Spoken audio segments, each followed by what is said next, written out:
ছি, কি বাজে গন্ধ! কোথা থেকে আসছে গো? ইস, কি বাজে গন্ধ! গো, সহ্য করা যাচ্ছে না। কিছু নিশ্চয়ই পচেছে আশেপাশে, জানো তো। ওকে, এরকম যেমন আমরা বলি, সেমনি আবার বলি, ওয়াও, এটা কি ফুল রে, কি সুন্দর গন্ধ। ওকে, এটাও বলি। আবার এটাও বলি যে দেখো, একটা খাবারের কি সুন্দর গন্ধ আসছে না, কি যেন খাবারের একটা খুব সুন্দর গন্ধ পাচ্ছি। তো যখন আমরা গন্ধ নিয়ে কথা বলি, বাংলাতে যখন বলি, তখন নয় ভালো গন্ধ, নয় খারাপ গন্ধ, নয় সুগন্ধ, নয় দুর্গন্ধ। এই দুটো দিয়েই কিন্তু আমরা যত রকমের গন্ধ আছে, ভালো যত গন্ধ আছে ভালো, সেটা ভালো গন্ধটাকে ভালো গন্ধ বলে আমরা রিপ্রেজেন্ট করি। আর যখন যেটা খারাপ গন্ধ, সেটাকে বলি খারাপ গন্ধ। এই দুটো ছাড়া কিন্তু আমরা আর কোনো ওয়ার্ড গন্ধকে রিপ্রেজেন্ট করার জন্য খুঁজে পাই না, বা ডেসক্রাইব করার জন্য খুঁজে পাই না। কিন্তু যখন আমরা ইংলিশে বলি, যখন আমরা এই যে গন্ধগুলোকে যখন আমরা ইংলিশে বলি, তখন দেখো ইংলিশে কিন্তু অনেকগুলো এমনি ওয়ার্ড আছে যেগুলো আমরা আলাদা আলাদাভাবে আলাদা আলাদা জায়গায় সুগন্ধের জন্য আর দুর্গন্ধের জন্য ইউজ করতে পারি। তো আজকের ভিডিওতে আমি তোমাদেরকে সেই ইংলিশে কত ওয়ার্ড আছে যেগুলো আমরা সুগন্ধ আর দুর্গন্ধকে ডেসক্রাইব করতে পারবো, সেই নিয়ে আলোচনা করব। Okay, so hello and welcome to my channel. কেমন আছো সবাই? আই হোপ তোমরা সবাই খুব ভালো আছো, আমিও খুব ভালো আছি। তো শুরু করি আজকের ভিডিও। আজকের ভিডিওতে আমরা যেটা নিয়ে কথা বলবো সেটা হচ্ছে স্মেল, গন্ধ। ওকে, বাংলাতে যখন আমরা বলি একটা ভালো গন্ধ, তখন একটা কিছু গন্ধ পাচ্ছি যেটা গন্ধ আমাদের ভালো লাগছে, তখন আমরা কি বলি? এটা ভালো গন্ধ বা সুগন্ধ।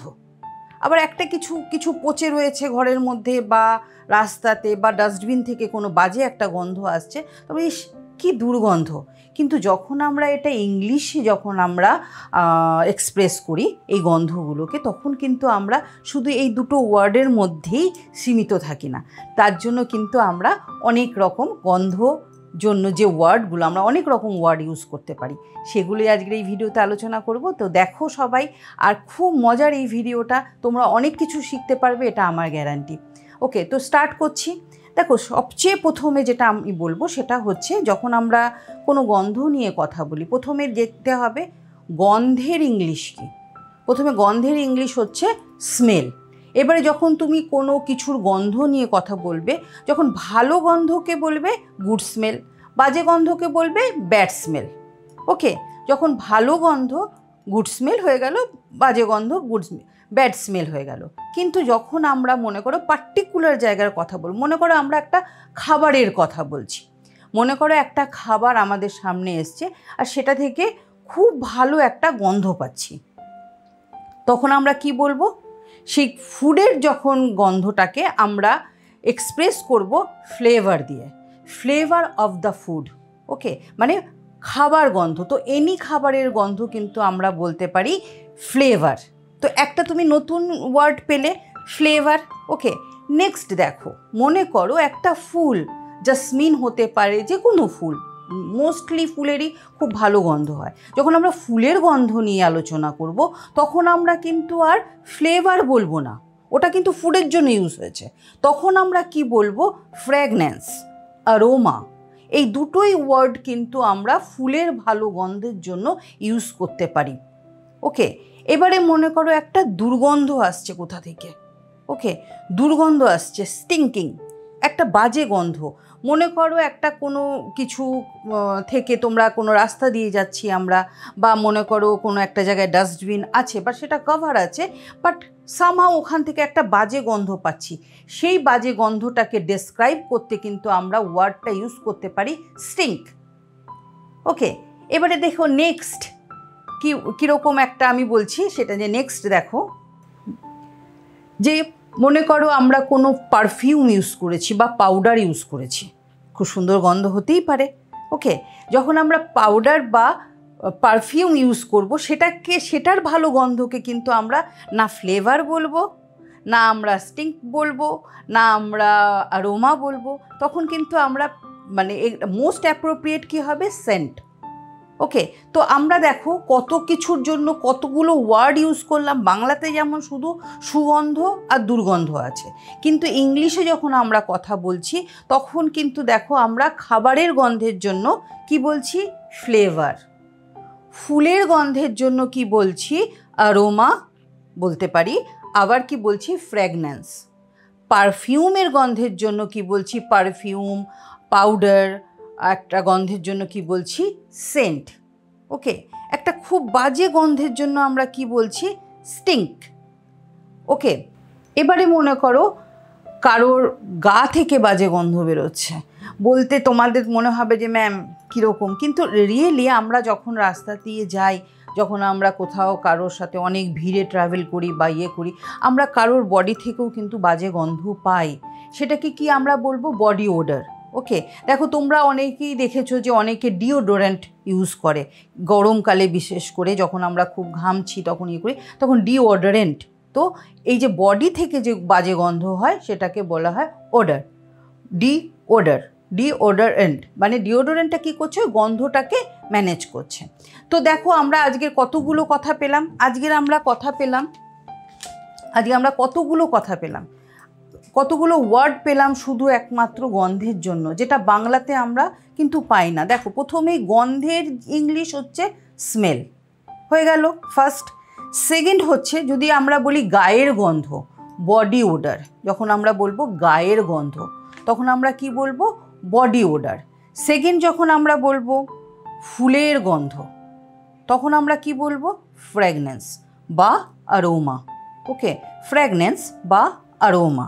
যখন আমরা পাউডার বা পারফিউমের গন্ধ বলবো তখন আমরা কি বলবো? সেন্ট। তখন আমরা বলবো সেন্ট। ওকে, এনি ফুড, কোনো ফুডের যখন আমরা ভালো গন্ধ পাবো তখন আমরা কি বলবো? ফ্লেভার।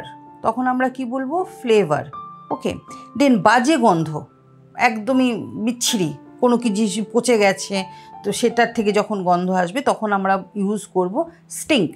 আরও আছে এই গন্ধ নিয়ে আমরা এক্সপ্রেস করতে পারি, এমনি এক্সপ্রেসিং ওয়ার্ড আরও আছে ইংলিশে, লেকিন মোরাললেস এগুলোই আমরা খুব বেশি করে ইউজ করি। এইগুলো যদি তোমরা জানো তাহলে তোমরা অনেকটা স্মেল সম্বন্ধে যখন তোমরা কথা বলবে এই ওয়ার্ডগুলো তোমরা জায়গায় জায়গায় ইউজ করতে পারবে। দেখো আমি অলরেডি তোমাদেরকে বলে দিয়েছি কোন জায়গায় তোমরা কোনটা ইউজ করবে। ওকে, খাবারের জন্য ভালো গন্ধের, খাবারের ভালো গন্ধ কি ইউজ করবে? Flavour of a food. আবার যখন তোমরা কোনো পারফিউমের ভালো গন্ধকে এক্সপ্রেস করতে চাইবে তখন তোমরা কি ইউজ করবে?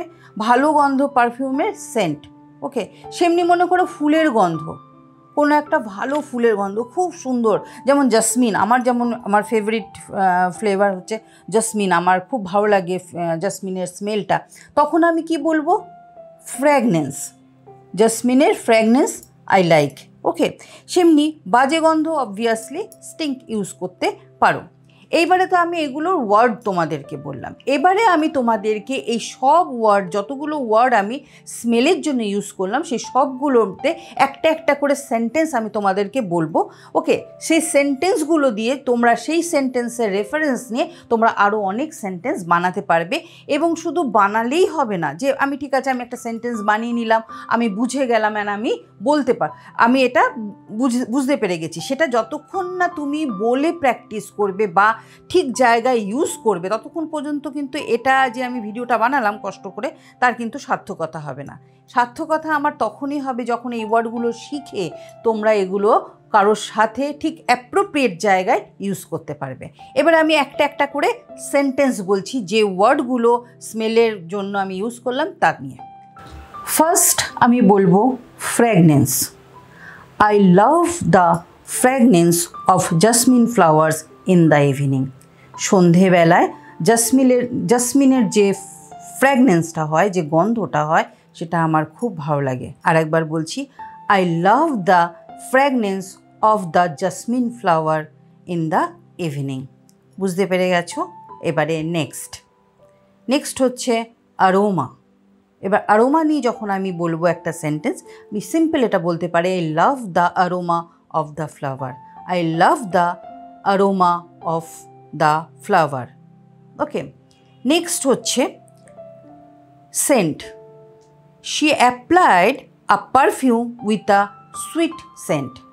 শি অ্যাপ্লাইড আ পারফিউম, সে একটা পারফিউম অ্যাপ্লাই করেছে যেটা নাকি খুব সুন্দর গন্ধ।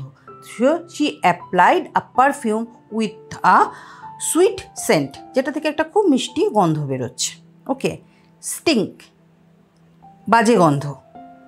দ্য সক্স স্টিঙ্ক, এই যে সক্স আছে সেটা স্টিঙ্ক করছে, মানে আমরা অনেকেই দেখেছি যে সক্স থেকে কীরকম বাজে গন্ধ বেরোয়, সেটা আর বলার দরকারই নেই। তো যখন আমরা এটাই কাউকে ইংলিশে বলবো যে ওর সক্স স্টিঙ্ক।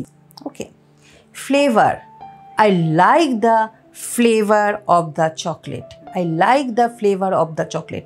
প্রথমেই বলেছি যে ফ্লেভার আমরা কিছু খাওয়ার জন্য ইউজ করব। তো I like the flavour of the chocolate, I like the flavour of the chocolate. Okay, আবার আর একটা সেন্টেন্স বলতে পারো ফ্লেভার দিয়ে, যে the soup has a yummy flavour. আব দেখো, যখন আমরা কোনো স্যুপ খাই তখন সেই স্যুপ থেকে যে গন্ধ বেরোয়, তো ন্যাচারালি গন্ধ শুনেই গন্ধটা আমরা স্মেল করেই বুঝতে পেরে যাই যে এটা খুব সুন্দর খেতে হবে। তো এটাও তুমি বলতে পারো the soup has a yummy flavour. তোকে আমি তো এই কটা বললাম। ওকে, এবারে তোমাদেরকে আমি অলরেডি বলে দিয়েছি কোন জায়গায় কোন স্মেলের ওয়ার্ডটা তোমরা ইউজ করবে, স্মেলের পরিবর্তে, গুড স্মেল অ্যান্ড ব্যাড স্মেলের পরিবর্তে। তাহলে তোমরা এবারে আমাকে একটা সেন্টেন্স লিখে লিখে, একটা লেখো, দুটো লেখো, লিখে লিখে আমাকে কমেন্ট বক্সে পাঠাও। ওকে, দেন আমি বুঝবো যে তোমরা বুঝেছো। আর যদি কেউ চাও যে এই রিলেটেড আরও ডিটেলে তোমরা ভিডিও দেখতে চাও, আমাকে কমেন্ট বক্সে কমেন্ট করো, আমি এর আরও ডিটেল ভিডিও বানাবো। আই হোপ তোমাদের আজকের ভিডিওটা ভালো লেগেছে আর তোমরা অনেক নতুন নতুন ওয়ার্ড স্মেল নিয়ে শুনতে পেরেছো, শিখতে পেরেছো। অ্যাকচুয়ালি মাঝে মধ্যে একটু হিন্দি বেরিয়ে যায়, ফরগিভ মি ফর দ্যাট। তো আই হোপ তোমরা অনেক নতুন নতুন ওয়ার্ড শিখেছো আজকের, যেটা তোমরা তোমাদের পরবর্তী লাইফে ইউজ করবে অ্যান্ড অবভিয়াসলি অ্যাপ্রোপ্রিয়েট জায়গায়। এরকম আরও ভিডিও দেখার জন্য আমার চ্যানেলটাকে সাবস্ক্রাইব করো। আমি তোমাদেরকে বলেছি যে আমার চ্যানেলে যে স্পোকেন ইংলিশের সিরিজটা স্টার্ট হয়েছে সেটা যদি তোমরা কন্টিনিউয়াসলি ফলো করো 1 থেকে শুরু করে, মানে স্টার্ট টু এন্ড, দেন যখন আমার এই সিরিজটা কমপ্লিট হবে ততদিন পর্যন্ত তোমরাও কিন্তু ইংলিশ বলতে পারবে। ওকে, এটা আমার এই স্পোকেন ইংলিশ সিরিজের 12 নাম্বার ভিডিও। ওকে, দেখা হচ্ছে আবার পরের ভিডিওতে নতুন একটা টপিক নিয়ে। দেখতে থাকো, আমার সঙ্গে থাকো। Bye bye.